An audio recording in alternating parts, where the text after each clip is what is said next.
Test, test.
Sta.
Uh, Good evening, everyone.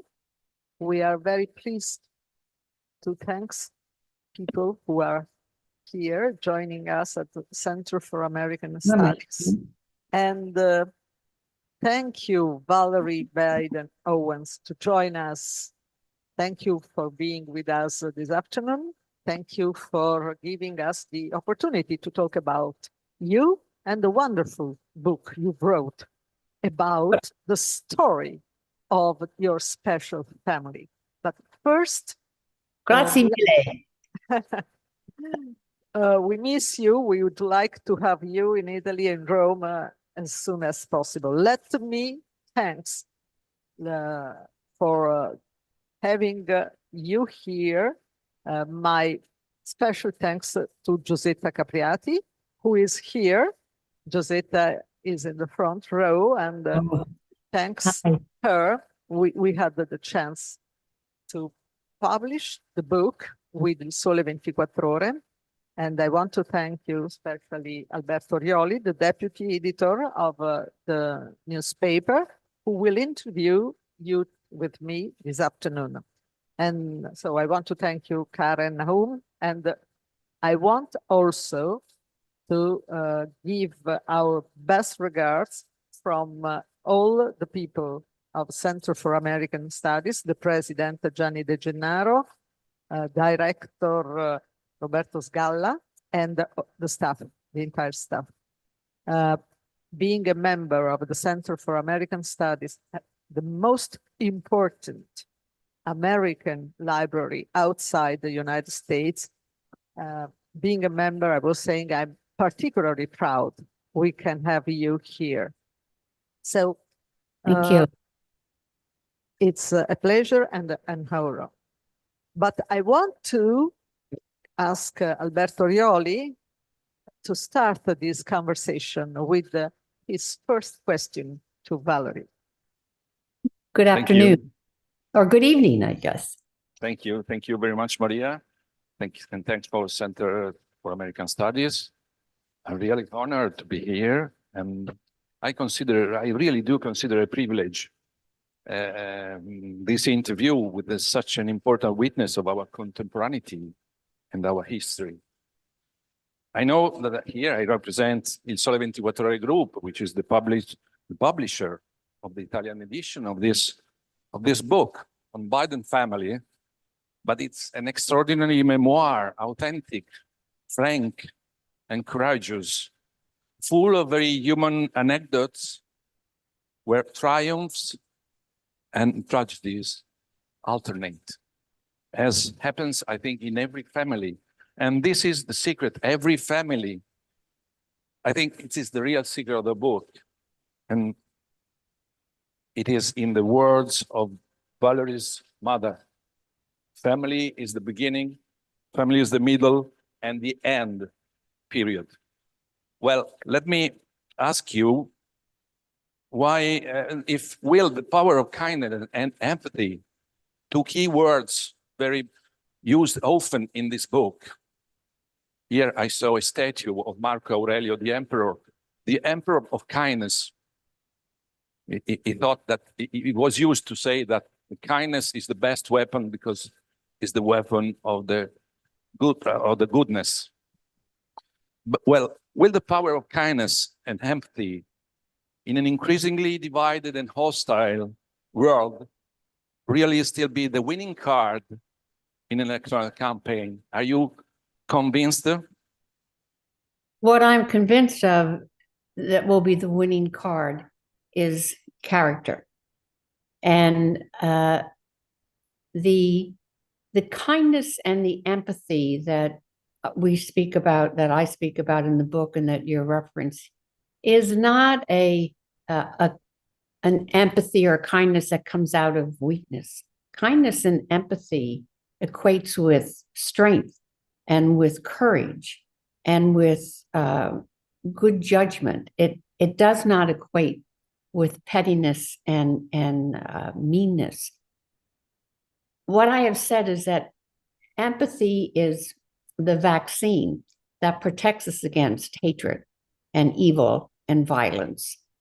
And to the degree that we possess empathy is the degree to which we can relate as regular, ordinary human beings, good men and women.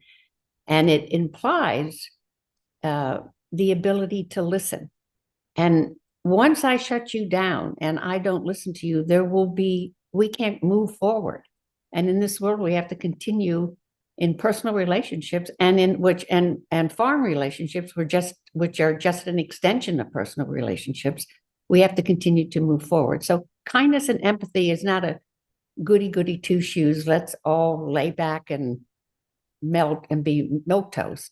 Kindness and empathy is not a soft sell. It's a hard sell, and it's a hard sell to a strategy of coming together. Did I answer that? I think so. Well, the book, the book title is Growing Up Biden, and in Italian is Noi I Biden. So what does growing up Biden means? Your family was a typical family reflecting the American dream. So I have two questions in one. What growing up Biden means, and how different is America today? When you were a young girl with 3 brothers and America was realizing the American dream, everyone has had a hope. What has changed and why? Okay, the first part was what was growing up Biden, and I guess why I wrote it, what I was talking about. And growing up Biden, I was talking about the magic of family. And as you said, I grew up with 3 brothers in an Irish Catholic family, mid-century, 20th century America. And I think that the threads that bind the fabric of family together, which are loyalty and commitment and love, and also heartbreak and disappointment and loss, are the same threads that wove my family together, and probably I would suggest, the people in your audience and each of you. The only thing is that my family, that family story, our stories are different, but our story was told out on a public screen and a public arena, and others are more private. Now, what has changed in America? I think that the polarization that has happened in politics, is that what you're referring to? Yes, also. The polarization that's happened, I believe, began at the end of the 20th century, in the 1990s. And there was a contract with America. There was a movement in America started by Newt Gingrich. And what it meant was, and I'm boiling this down now into plain, ordinary language, is that the person who opposed you on any political perspective was not a good person, because they didn't hold your view. That meant that they were bad. And this concept of not talking to the other side, this context of separation, led to the Tea Party, and then the Tea Party led to Donald Trump. And what we have now, at this same time that this degree of progressivism came into the party, it came into American politics. And what it means is that there was a radicalization of the views. What was held in common by both parties in the country was that our 3 branches of government, which are Congress, the president, and the judiciary, we all agreed that they had inherent powers. They were all agreed upon. We knew what their responsibilities was and what their duties were. when this progressivism came in, what came along with it is the ability or the right to now question the power that lay within each of those institutions. And with that question of challenging the power, we had some real bad actors who came into the scene who were in those three branches of government. And what has happened now is that we are in a tumult of trying to learn to have two parties again in our country. I mean, we really don't have a Republican and a Democratic Party who will speak to each other anymore, because the Republican Party refuses to compromise, refuses to speak, refuses to say what they are about. And my question, it's kind of a flip answer to you at the end here, is I don't know if these people have ever been married, because compromise is not a dirty word.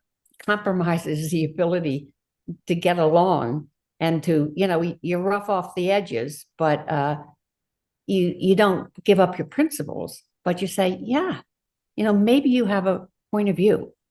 But we've lost that. We have a party of Trump, which is a cult, and then we have the Democratic Party. And I want the Republican Party to come back and have two competing, respectful points of view that the American public can work with and choose. Well, She wants the Republican Party back. I understand. No, I do. So not to misstate that, the two-party system is critical to American democracy, a legitimate two-party system. And that's what I'm making a point about. Joe's boys, the definition you remind me in the book, it's yours, were the driving force behind the first electoral campaign for the Senate. They were decisive, enthusiastic, and successful. And the boys' crusade brought victory, the thin vote margin, but it was a victory.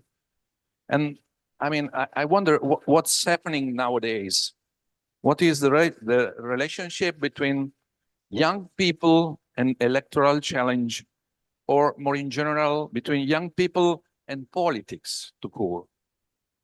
Well, in the 2020, to again put things in perspective, I kept saying progressives. What I wanted to say is populism. Populism came in when I was talking about the political parties. What I was thinking populism, but saying progressivism, same thing, but just a little refinement. Okay, what we called in the 1972 was the Children's Crusade, because the defining factor in 1972 was the first year that 18-year-olds could vote. And I was a teacher, and Joe's late wife, Nelia, was a teacher. And we got all the kids involved in the schools to get out and to taste palate, not just to learn about political science in the classroom, but I said, come on, join a campaign. Come out and see what it feels like and tastes like, and that you can change the world. And it's on you. And, we parents think that we influence our children, which we do. We influence our children, but children influence parents equally. And when these young kids went out and who like normal teenagers, slept till noon on Saturday mornings when they didn't, or they get out of bed at 6:30 to deliver Biden brochures, these parents said, I think I better take another look at that young Biden. He may have something to him. My kid likes him, so I'm going to pay attention. So that was 1972. This past election in 2020, more young people voted than ever in the history of American politics. And they did this also in the midst of a pandemic.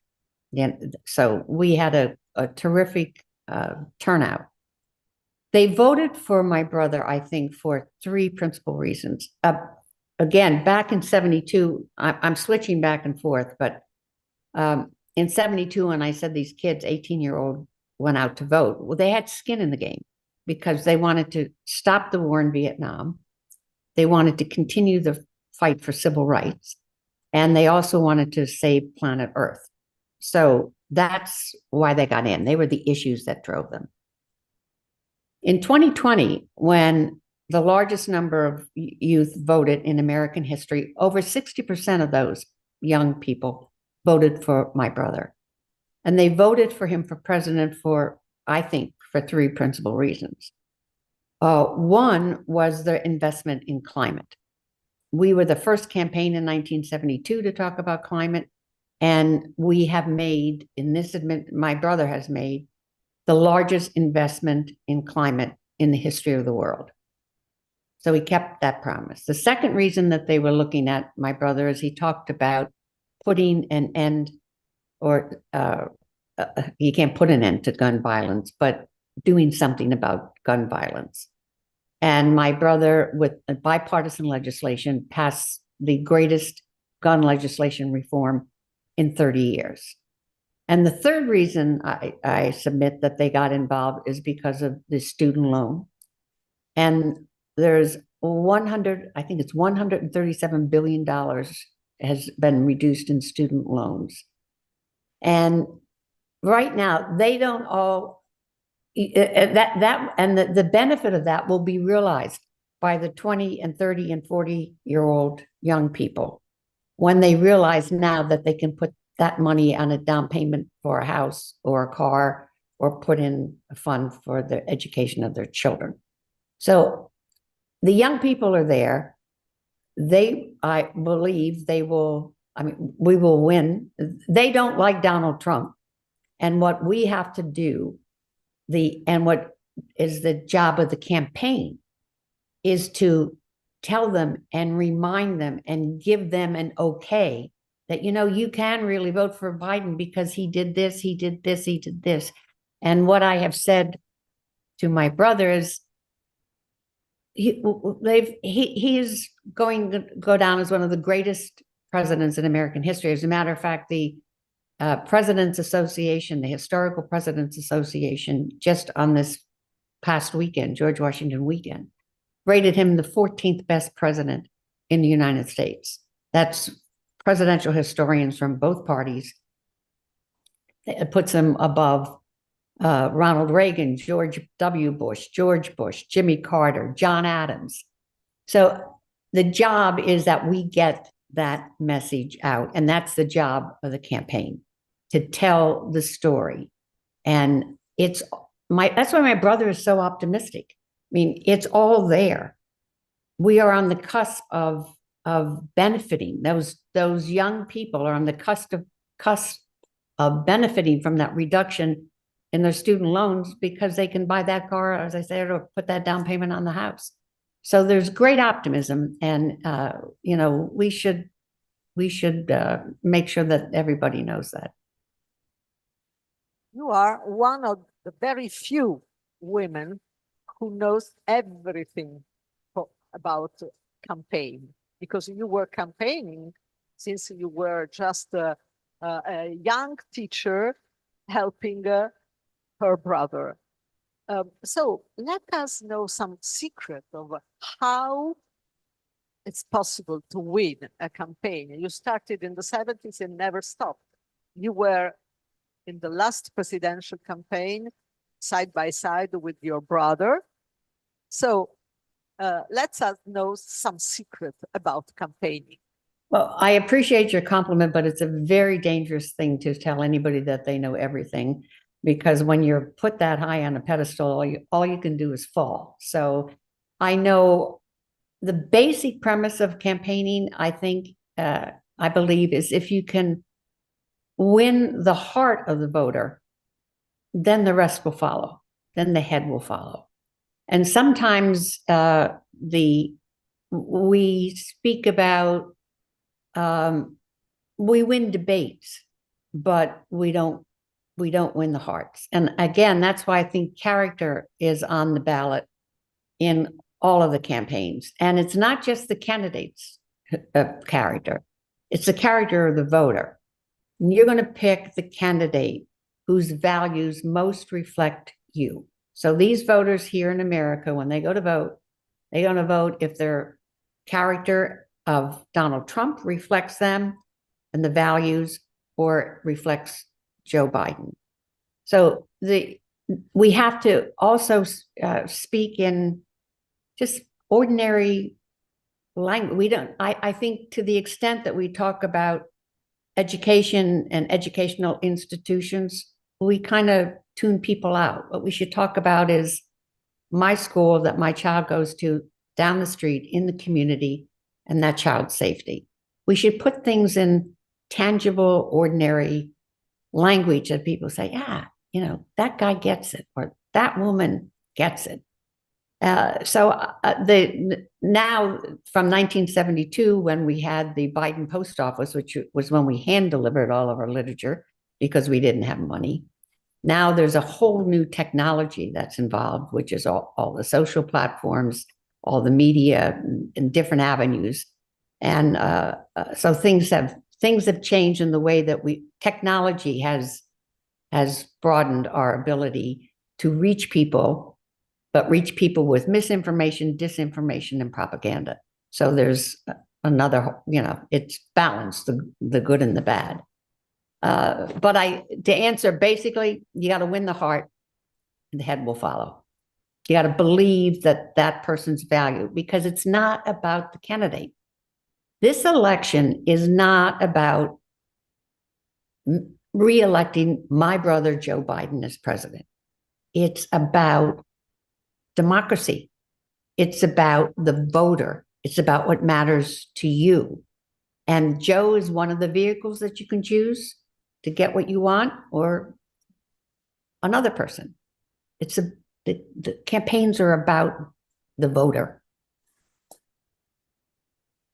Well, did I answer that one too? I start talking and then I may have missed your whole point. Well, let's remain on this theme of the disinformation. We see you are an exceptional campaign manager. And how important are social networks today, and not only for the campaign, an electoral campaign, but for all the life of us? How fake news are a threat, and what is your relationship with social media networks? And also, is the set of rules existent sufficient to avoid the disaster of disinformation? Well, the campaign deals with the social media, which I don't, but they're on all of the platforms. And again, social media has the ability to reach millions and millions of people and to do good. It also has the disadvantage of doing tremendous harm. So it's the individuals who I believe what is important is that the person. My mother used to use an expression that water seeks its own level. So people go to the social media who reflect their views. So they say, oh boy, I'm pretty smart. These people share it. Well, it's the obligation, again, of the viewer, the voter, to do a little independent research, to check it out, to listen to some other point of view, to find out what's true, because misinformation can be a mistake. It's not malice.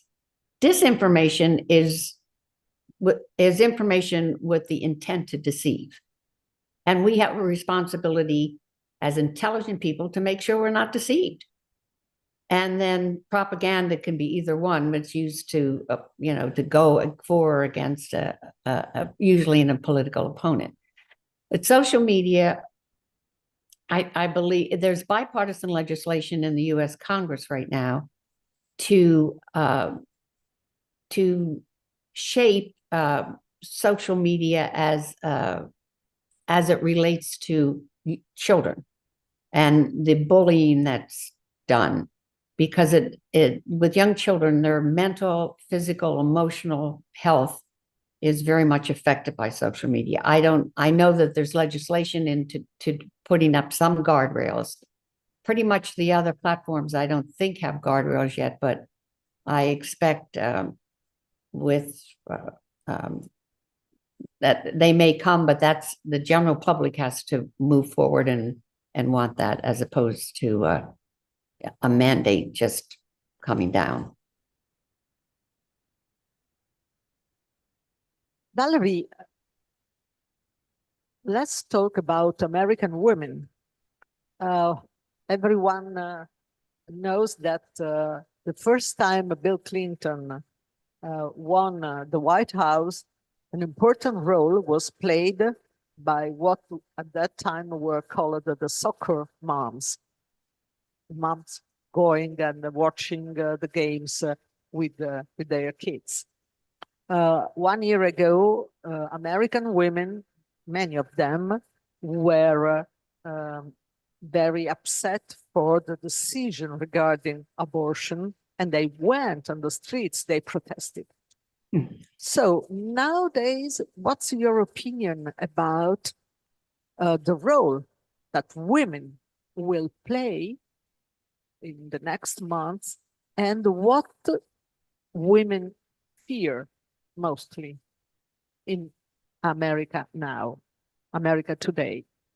Okay, again, a tall order. It's very presumptuous of me to talk about and represent women in America, but I will tell you what I believe. In 1972, way back, women were in the political system as volunteers in headquarters and answering phones and shuffling papers.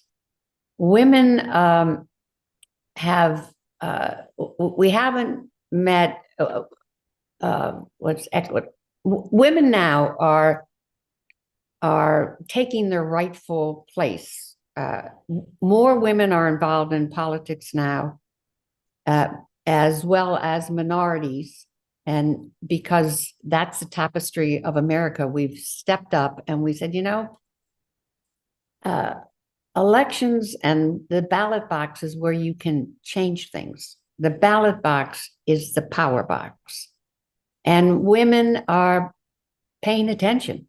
We are not just moms and wives and sisters. We are activists now. And we've moved out not only in what we do in volunteering, but stepped up to elective office, or appointed positions, and we will lead. And I believe this woman, it's about control. It's about power. You're not going to tell me what to do. I am look, what's that saying? Women hold up half the sky. Well, men hold up the other half. So I want to work with men. And it's not that, all power to women and we're going to blow men, off. We got to work together. And strong men, respect strong women. And we're not going to be pushed around. I have a right. I have my own power. And by what I've said, a woman is an ultimate power. The mother, we are we're the cog in humanity. Without us, there's nothing. So we are strong. We are testing and found out that we can absolutely make a difference. And it's about justice. It's not about anything else. It's about equality and equal justice for all men and women. And working together, we can make anything happen. But don't get in our way. Well, you said next vote is on democracy itself, the value of democracy. What did you think 3 years ago when all the world saw in real time on TV the assault at Capitol Hill, the symbol of American democracy? I really do remember that I was very anxious looking this impossible thing moving on in that terrible day. What did you think?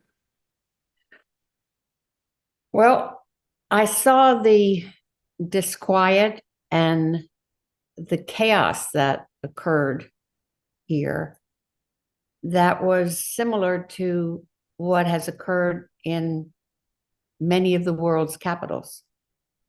And I never dreamed it would come to the United States of America, but it came because of Donald Trump. And it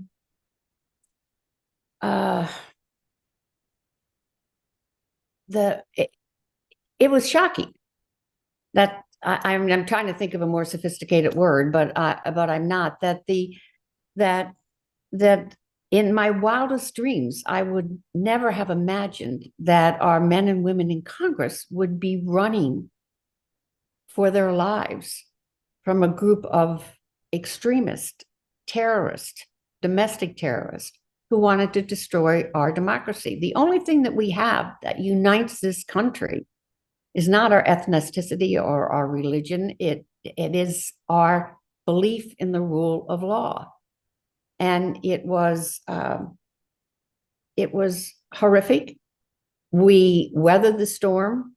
The Congress, I mean, we went right back in a couple hours after that, several hours later, to have this this peaceful transfer of power. But it was a disgrace what happened to us. It was and it was a shock, but it put us on alert and also restored our hope that, look what happened. We got right back up on our feet in a matter of hours. And we went through with the peaceful transfer of power, and we have had since then, the most successful presidency in history of modern time. On a personal, private note, your family and yourself had the terrible experience of tragic losses. The last one was the tragic loss of both the second son of President Biden.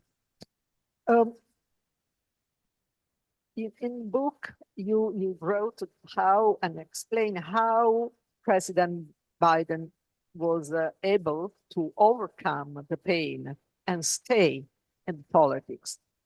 My question is, when you have this tragic pain in your life and that you decide to stay in politics, how do you react when politics become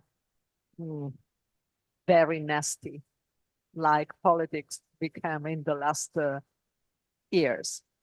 And it makes feeling stronger.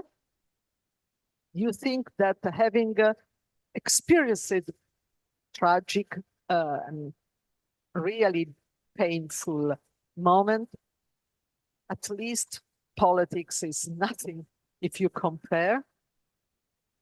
It's a good point. Unfortunately, I believe that adversity builds character more than the triumphs, the spoils of victory. It's something that any parent or anyone that you love, you would stop a bus so that tragic things or sad things didn't happen to the people that you love. But there's no accounting for what life dishes out to you. There's only accounting for how you deal with it. Again, to quote my mom, she said, bravery lives in every heart. And she was sure it would be called upon. My dad, get up, get up. Not how often you get knocked down, get up. Beau's death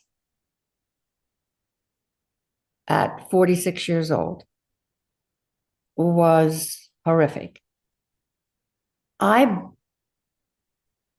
So many families, suffer the same thing. And again, we're not unique. We're just public figures. And what's going on in politics gives me only more resolve.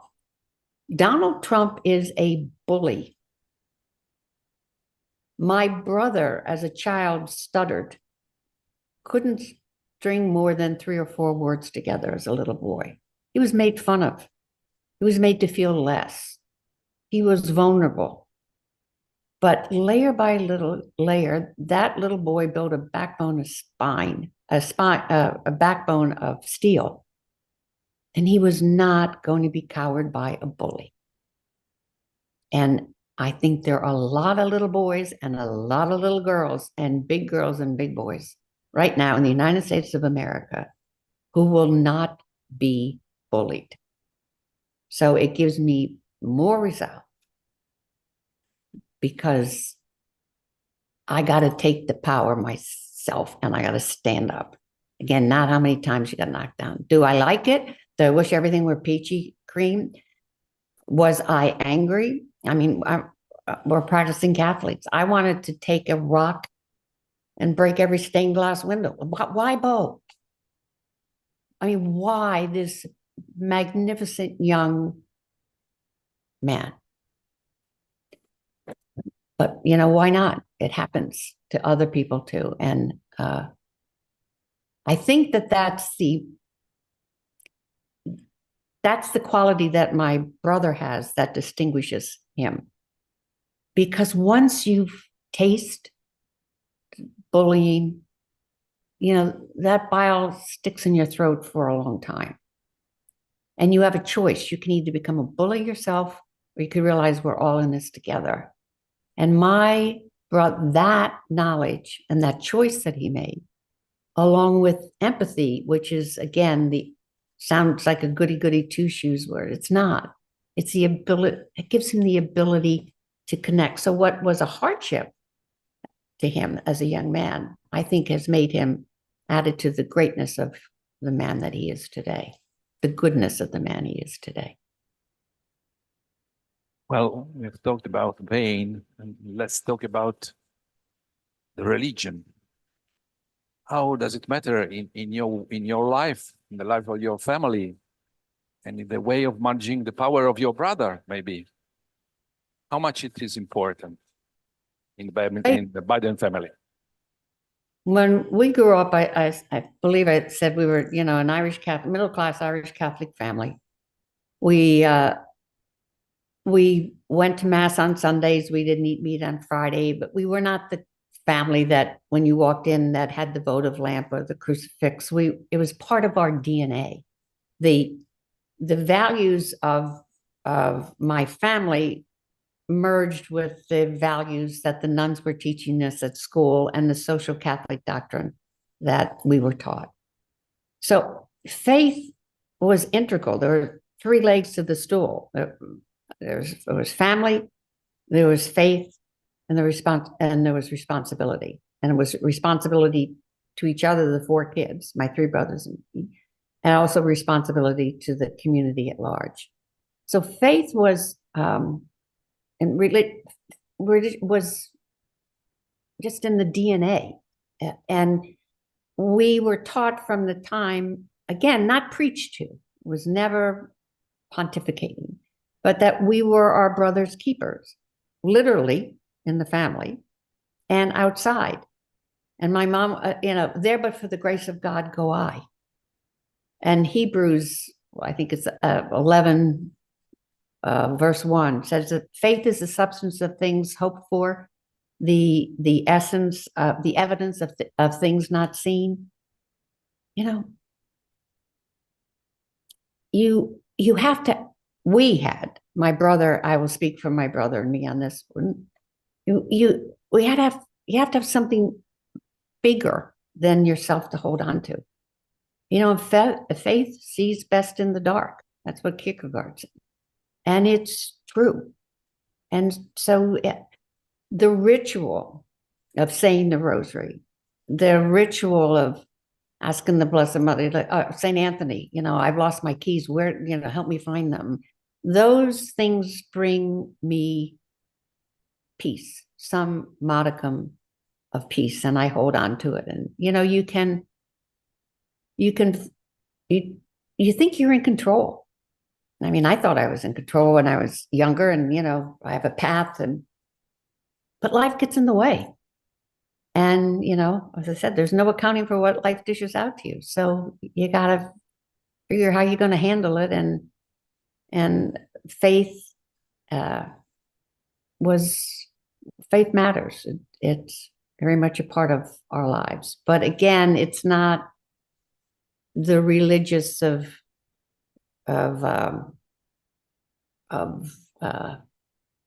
worshiping at the shrine. It's the internal DNA. It's the culture. Being a Catholic is as much a culture as a religion in our family. Valerie, you are a teacher. You were a teacher for a big part of your life. You still are very involved in Delaware University. Mhm. In my opinion, a big part of inequalities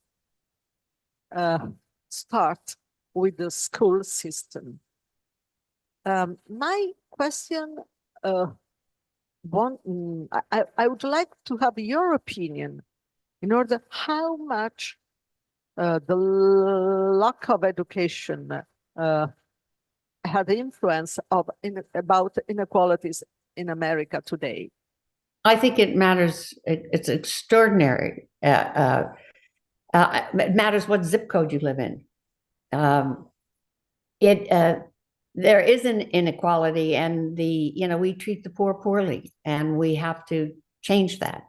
What we can also do, what I think is the number one prerequisite of life and in our educational system, is competence. And we to the degree that we can instill confidence in these young children, I can do this. I can do this.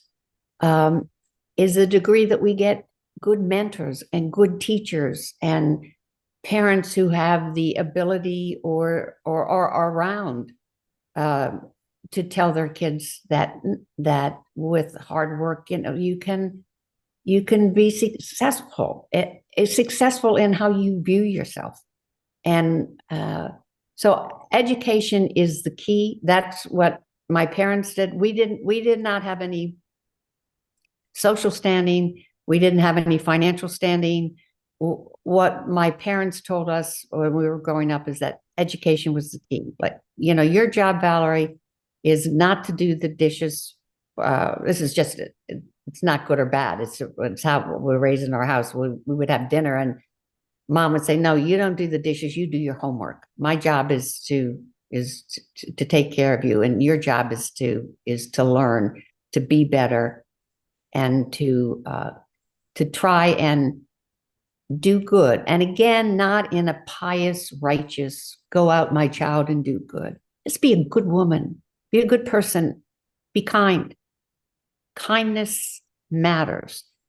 Simple acts of kindness matter. Zip codes where you live matter to the degree of the educational that you'll get. And that's what we're working to change.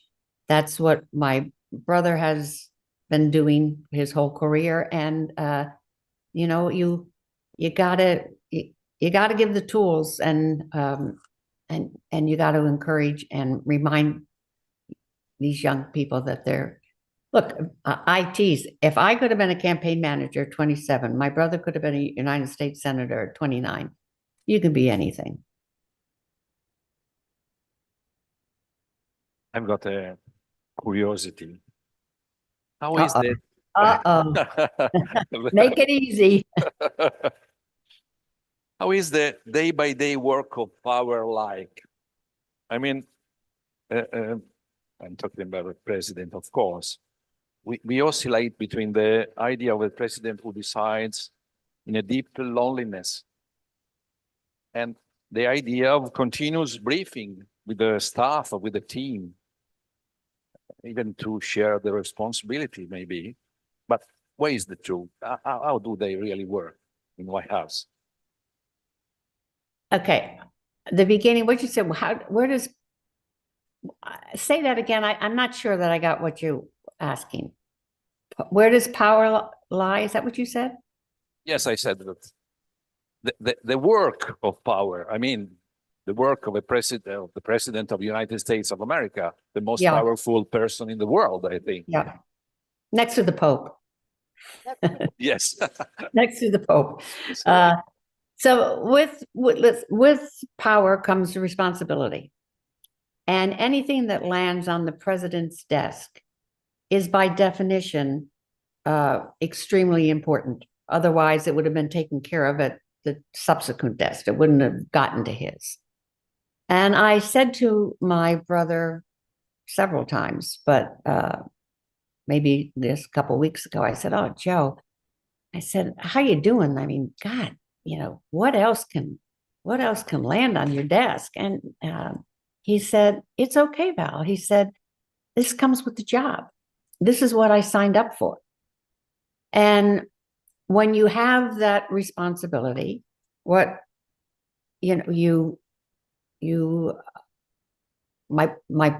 my brother prays for strength, prays for wisdom, ask all different opinions, surrounds himself with people who share his same values, ask for opposing viewpoints, and then makes the best decision that he can. But it is power, period, in any field is responsibility.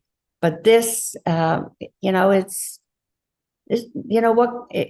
comes with the job, and he doesn't, like, "Oh, for me," or "I have so much." No, he does his job. He gets up every single morning to try to be a better person, to make this a better country. And he never gives up. He is so optimistic that we as Americans, if we work together, we can do anything. And it's true. And we will come. We are coming, and we will come together, and we will win this election again, not so that Joe can be, president, but so that we show an America that reflects who we are, our goodness and our decency and our sense of justice. And, it goes, there's hard work in your job. You just don't get up there and monitor and ask questions. And, you have to make decisions of what's appropriate, what's inappropriate. You work hard, you study. Joe studies. He does briefings. He has conversations. He listens to opinions. And then the end, he makes the decision based on his information and his values, the best that he can. I think we have just a few seconds before we have to say hello, because Valerie has a meeting are you in Delaware? Are you at home? No, I am. Yes, I'm in Delaware, and I'm on my way to the university when I finish. I see.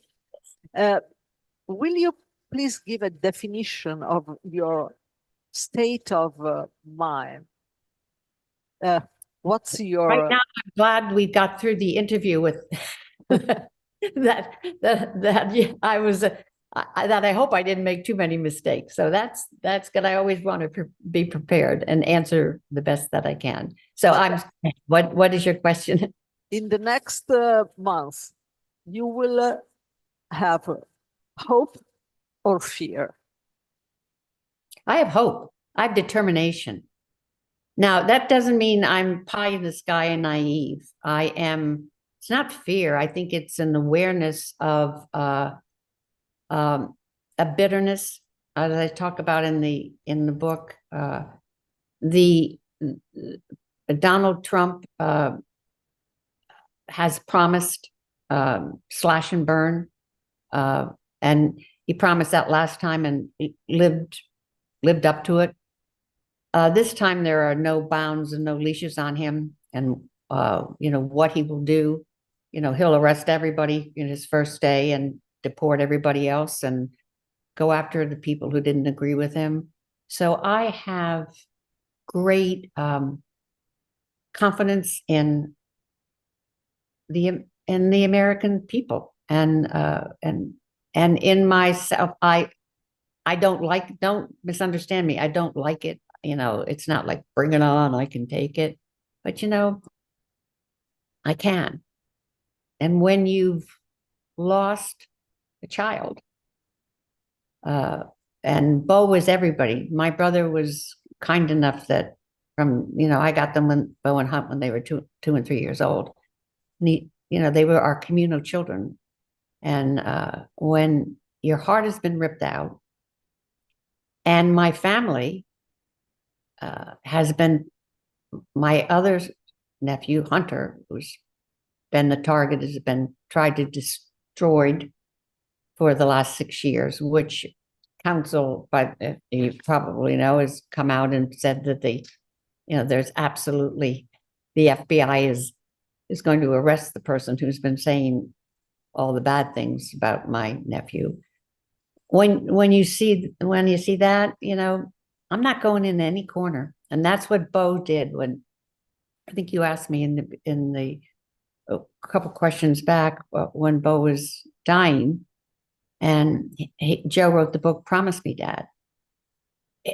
Bo wasn't asking Joe to promise him that he would run for president, but it was, promise me, Dad, that you will not be coward. Promise me, Dad, that you'll stay engaged. Promise me, Dad, that you will not, because when you're wounded, we retreat. Promise me, Dad. And Aunt Val promises him. We're not going we're standing tall. I don't like it, but I will not be bullied. And we're going to win in November. Thank you. Thank you, Valerie. Thank you. Thanks a lot. Bye. Ciao. And thank you, Sebastian and Robin. Thank you, Sebastian and Robin. Thank you. Thank Goodbye. you. Thank you very much. Thanks a million. And many Bye-bye. compliments for the book. Thank you. I hope you enjoyed it.